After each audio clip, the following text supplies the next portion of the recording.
Shalom, meus amigos, sejam todos bem-vindos a mais uma transmissão.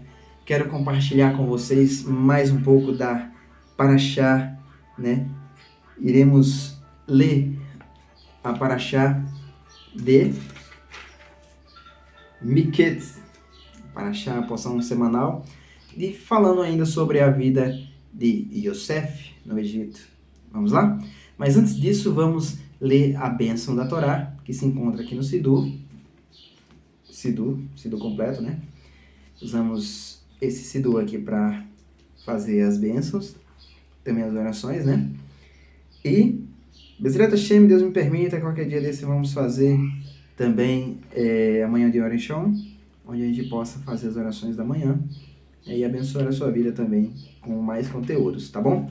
Então, a bênção se encontra aqui na página 93 e diz: Baruch atah Adonai Eloheinu melech haolam, asher barabanu mikol hamim venatan lanu torato, Baruch atah Adonai noten hatorá.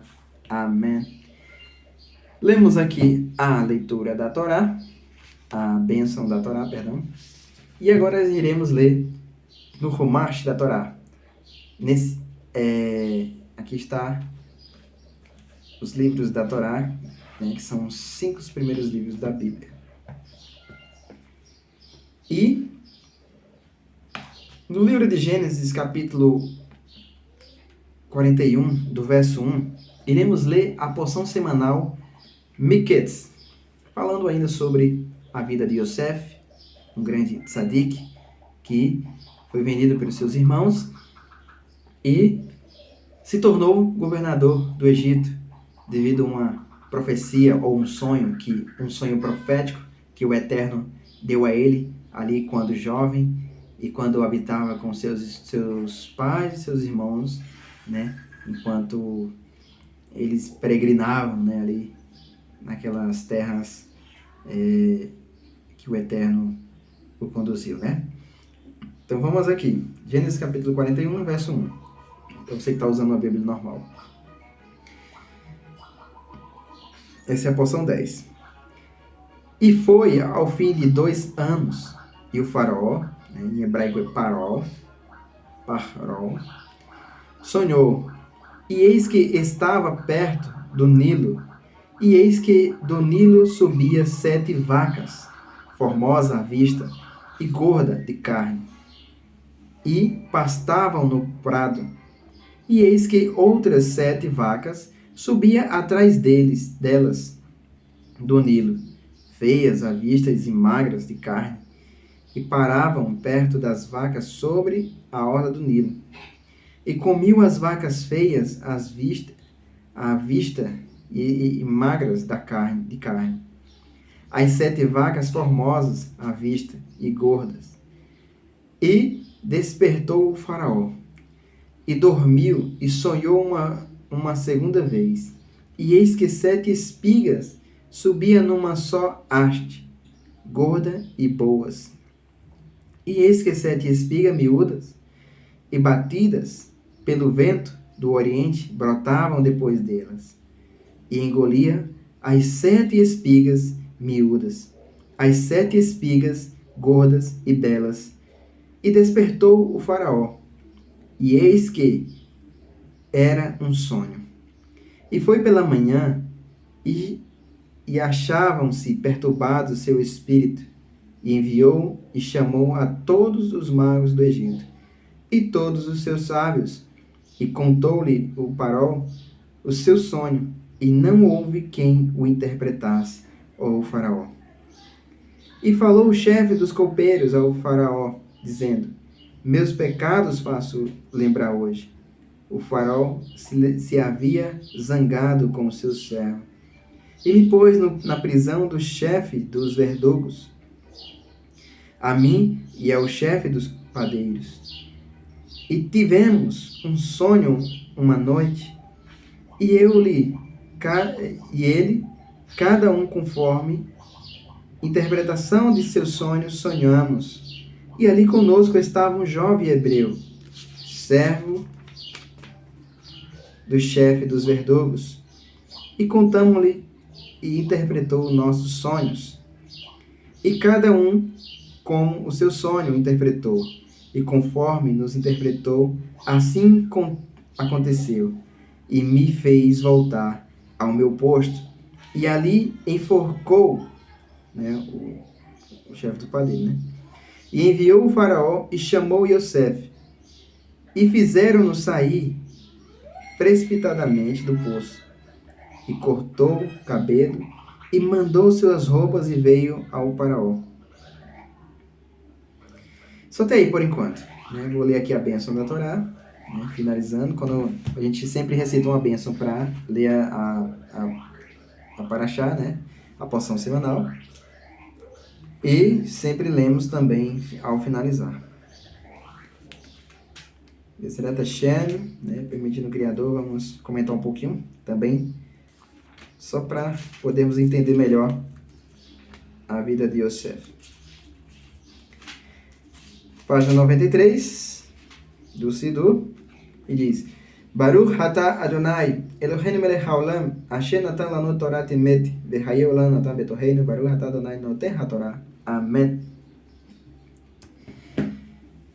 Amém, meus amigos. Pois é, então, Yosef foi um grande tzadik na sua geração. Vou fazer uma recapitulação bem breve aqui sobre a vida de Yosef. Ele era o filho da velhice de Jacó, né, Jacó, e também da sua esposa amada, Raquel. E ali, ele já tinha 10 irmãos praticamente, e Yosef era um dos queridos, porque era filho da velhice de Jacó. E também, o Yosef era um dos filhos que mais se aproximava do pai, e o pai também delegava algumas autoridades, né? E os irmãos, assim, ó, pegavam ar com ele, né? Tinha os irmãos que já tinham birra com eles. E saiu os irmãos para apacentar. Jacó manda Yosef ver onde estavam seus irmãos. Mas antes disso, José já tinha tido 2 sonhos, né? Um sonho foi dos feixes, que se prostravam diante dele. E o outro sonho foi onde os astros, a lua e o sol, se prostravam diante dele. E Jacó o repreendeu, né? Mas guardou aquilo no coração. Guardou aquelas palavras no coração. E os irmãos pegaram o ar, né? Porque queriam ali acabar com Yosef. Quando Yosef chega para ver onde eles estavam em aquele sonhador, né?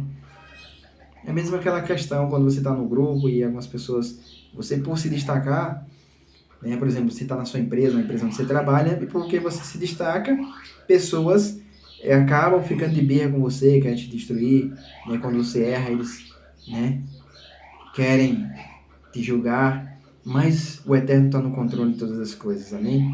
Fiquem tranquilos, porque assim também aconteceu na vida de Yosef, e nem tudo é tão bom e nem tudo é tão mal. Deus, ele faz as coisas conforme a sua vontade, o seu querer, para nos abençoar a minha vida, abençoar a sua vida, amém? Pois bem, meus amados, dentro dessa paraxá, Yosef, ele foi pego pelos seus irmãos, jogado dentro de um poço. Yosef foi depois vendido, né? Embora alguns irmãos queriam matá-lo, mas ele foi vendido ali por uma comitiva de ismaelitas que passavam por ali. E chegando no Egito, ele foi vendido pelo Potifar, foi comprado pelo Potifar, né? E Potifar o comprou e ali passou a dominar a casa do Potifar, tomou de conta de todos os seus bens. E ele disse: olha, você pode tocar em tudo, menos a minha esposa, né? Então ele já sabia quem era a esposa dele. E Yosef passa por uma acusação muito forte e é jogado na prisão. E aí onde acontece todo o mistério. Estava na prisão, o carcereiro viu que ele tinha aquele domínio sobre as coisas, que o Eterno era com ele. Então, dá a ordem a ele para ele cuidar de todo o cárcere, né? O chefe dos verdugos, como a Torá fala. E ali, houve uma situação na casa do faraó e 2 foram presos, né? Tanto o copeiro como o padeiro. E eles tiveram ali com Yosef, tiveram a experiência de estar ali com ele e também sonharam, né? Tiveram seus sonhos interpretados, um foi abençoado e outro não, né? Como vimos, só uma recapitulação aqui. E aí, esse copeiro esqueceu ali de Yosef. veio esse sonho perturbador e chegou a hora do Deus de Israel poder fazer Yosef vitorioso. Então ali ele lembrou Yosef, né? E quando ele lembra de Yosef, o faraó manda logo buscar ele, né? Então deixou ele limpo para estar na presença do rei, embora é um rei pagão, mas era um rei, né? Tinha que estar bem vestido. Então, meus amados, outro detalhe importante, né? Se estamos diante da presença do Eterno, precisamos estar impecáveis. Se estamos diante de uma autoridade, não é Deus, mas é um homem, é uma autoridade, precisa estar também bem vestido, de forma elegante. Isso também são princípios que nos ajudam, né, a ter uma vida de Torá, ter uma vida de respeito, porque se nós respeitamos as autoridades, com certeza respeitamos a Deus, a quem não vemos com os nossos olhos, apenas cremos, né? E ali Yosef é levado à presença do faraó, interpreta ali o sonho e o faraó diz, e ele sabiamente diz, olha faraó, escolhe um homem, olha, essas vacas magras que comem as vacas gordas são 7 dias, umas são 7 dias de fartura e outras são 7 dias de fome. Perdão, 7 anos, né? Quero corrigir aqui. 7 anos de fome, ou 7 anos de fartura e 7 anos de fome. Escolhe um homem sábio para administrar tudo isso aí, né? E aí o faraó disse, não, o único homem sábio aqui é você que vai administrar isso tudo. E ali você vê a promessa de Deus na vida de Yosef, e Deus ali fazendo grandes coisas na vida de Yosef. Isso nos mostra a importância de poder reconhecer quem nós somos e poder nos colocar na hora certa, no momento certo, né? Às vezes queremos alcançar algo, principalmente nas empresas onde nós trabalhamos. Queremos aquela posição de destaque, queremos alcançar ali, né? Ou receber uma promoção, né? Você já imaginou você entrar com uma visão empreendedora? Dizer, olha, isso precisa disso e disso. Você não acha? Se o patrão dizer, realmente isso precisa. Se ele for logo na hora de dizer que não é o momento de você dizer que é a hora da promoção. Então, é pedir sabedoria a Deus e no momento certo Deus vai honrar cada um, né? De acordo com a sua trajetória de vida, que cada um tem uma coisa, né? Na sua vida. Pois é, meus amados, essa aí que eu gostaria de compartilhar com vocês, é uma brevezinha palavra. Creio que abençoou grandemente a sua vida. Se você gostou, deixe seu like, curta, compartilhe e é nóis. Vamos que vamos, hein? Torá na veia, é nóis. Como diz o velho matuto, oxente, bichinho, vamos que vamos.